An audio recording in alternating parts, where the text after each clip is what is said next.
isso está diretamente ligado com as nossas escolhas. Que nem sempre as nossas escolhas estavam alinhadas com a escolha da espiritualidade. Mas na Exatamente. nossa ignorância, a gente acreditando estar fazendo certo, É, estava atrapalhando. Mas atrapalhando entre aspas também. Porque graças a esse movimento de funciona, para, dá certo, tá errado, né? Parar com a espiritualidade a gente nunca parou. A gente parou várias vezes com o público. Com a coisa de estar com o terreiro aberto para receber pessoas no sentido de gira, de festas, né? Mas eu trabalho com as entidades, né? nunca parou. Algumas, sei lá quantas vezes, não dá para contar, de estar eu e o pai trabalhando ali, É, né? Chamar o Sucete, chamar o Preto Velho, chamar o Caboclo, e para que eles viessem, para que eles trouxessem os recados, as intuições, né? Fizessem a parte deles, né? No trabalho espiritual, para a gente da casa e também para as pessoas que de alguma maneira a gente sabia que estavam necessitando, sim. mas sem estar de porta aberta, né? Então isso foi, né, vários movimentos assim, né? Até É, eu também no sentido de que dentro da Umbanda não dava para cultuar meu orixá, exato. né? Isso foi a grande razão de eu ir pro Candomblé. A Foi. grande razão de eu ir pro Candomblé e hoje a casa ser híbrida nesse sentido É, de ter os dois cultos foi isso, porque um dia eu fui jogar música com meu marido, né? isso. E daí saiu dois orixá para mim, Ossan e Oxóssi. Oxóssi tinha culto dentro da Umbanda, tá dentro das 7 linhas de Umbanda. Ossan não tinha. Uhum. E daí eu fiquei com aquilo me perturbando. Quem é o Ossan? Como é que eu faço as coisas para o Ossan? Eu ainda acreditava nesse mundo da fantasia, né? É, Acreditava que era tudo lindo, que tinha essa relação, né? é, Até que eu ia ficar vendo coisa, conversando com o espírito, né? Pouco me atentava a essas questões de práticas do dia, do de que dia. tudo que eu fazia impactava na minha evolução e automaticamente impactava na evolução de todas as pessoas do meu coletivo.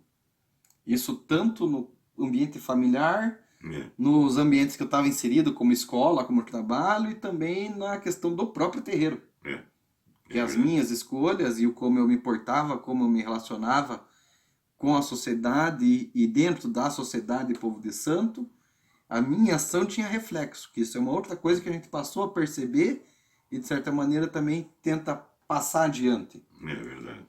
que ninguém está sozinho. Sim, sim. A filosofia Ubuntu, ela é a base da nossa cultura, da nossa expressão, do como a gente vive, é o que mais faz sentido pra gente. Então, de que nesse sentido. Então, eu não tinha esse entendimento de que eu era parte daquilo ali, que ao final minhas escolhas atrapalhavam todo aquele contexto, né?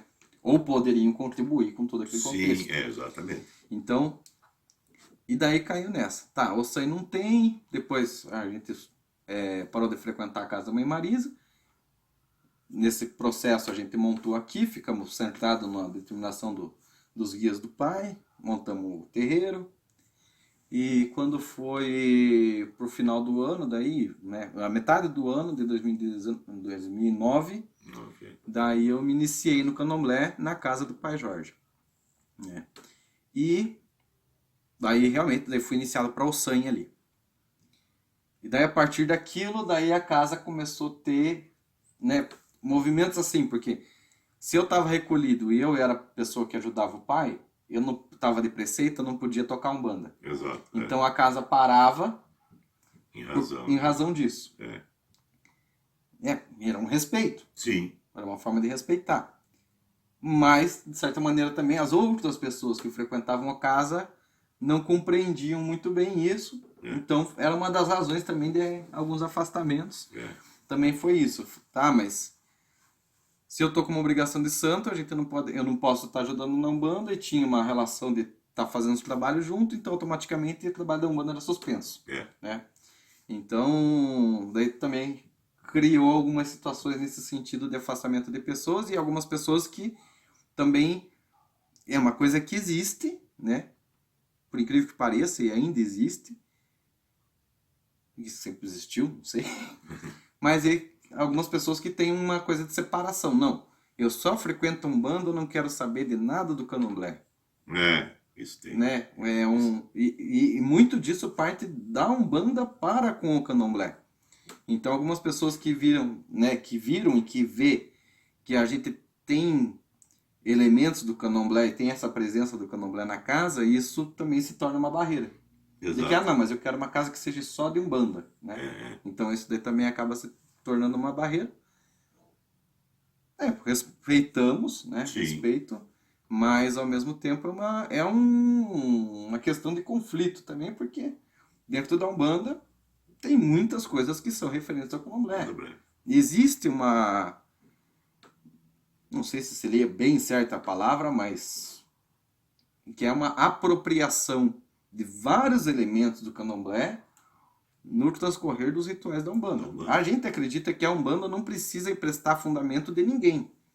Ela tem os seus próprios fundamentos, ela tem a sua própria forma de desenvolver o trabalho tanto com as entidades quanto com os orixás. Exato.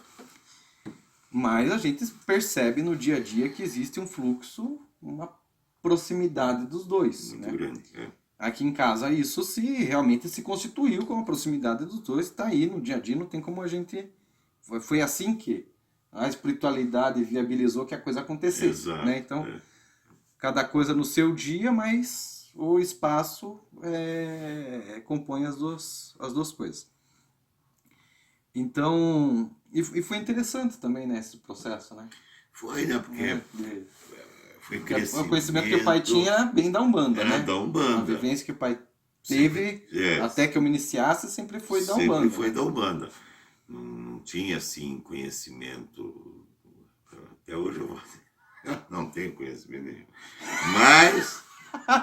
Mas dentro dessa minha ignorância, eu estou um pouco menos ignorante com relação ao Candomblé. Né? Por quê? Por causa dessa questão da iniciação, das obrigações que foram feitas, né? Então a gente passou a entender um pouco melhor, mas até então, até que houvesse a tua iniciação, era Umbanda pura, né? Era Umbanda que eu aprendi lá e sempre foi assim, né? Então era aquela questão do banho, do amaci, do banho de cachoeira, né?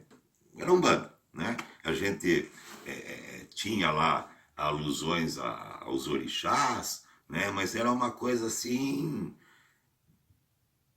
daqui meio distante, se for dizer.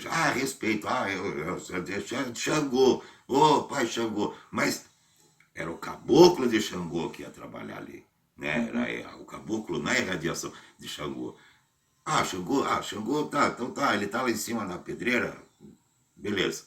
Mas eu trabalho com o caboclo. Daí, com a iniciação, com aquela coisa toda, com a proximidade com o pai Jorge, aí a gente também teve já uns esclarecimentos acerca do que é o orixá, como que ele